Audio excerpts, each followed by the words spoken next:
ثانی کیس کی سماعت آج بھی ہوئی اور آج اپیلیں مسترد کر دی گئی. مسلسل 3 دن تک یہ سماعت جاری رہی اور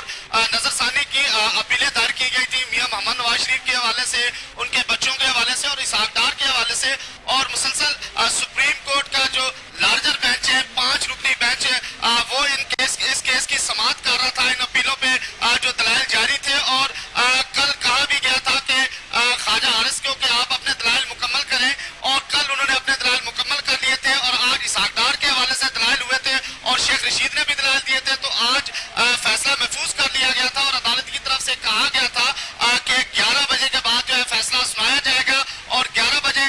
جسٹس آصف سعید کھوسا نے باقاعدہ طور پر وہ فیصلہ پڑھ کر سنایا ہے اور اس فیصلے میں مکمل طور پر جو پچھلے بینچ کا فیصلہ تھا جن کے حوالے سے اپیلیں بھی دائر کی گئی تھی اس کو برقرار رکھا گیا ہے. اور سابق وزیر اعظم میاں محمد نواز شریف اور ان کے بچوں کے حوالے سے اور اسحاق ڈار کے حوالے سے جو اپیلیں دائر کی گئی تھی ان کو مسترد دیا گیا ہے. جی زمین بتائیے گا کہ مسلم لیگ نون کی جانب سے اگلا لائحہ عمل کیا ہو سکتا ہے, اپڈیٹ کیجیے گا.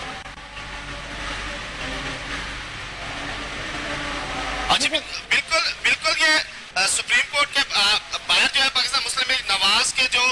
بیرسٹر ظفر اللہ ہے اور اس کے علاوہ انوشا رحمان نے ٹاک کی ہے جس میں انہوں نے کہا تھا کہ ہم ریویو میں گئے, ہم نے اپیلیں دائر کی اور ہمیں امید تھی کہ سپریم کورٹ کی طرف سے ہمیں اعتماد بھی دلایا گیا تھا کہ مکمل طور پر آپ کی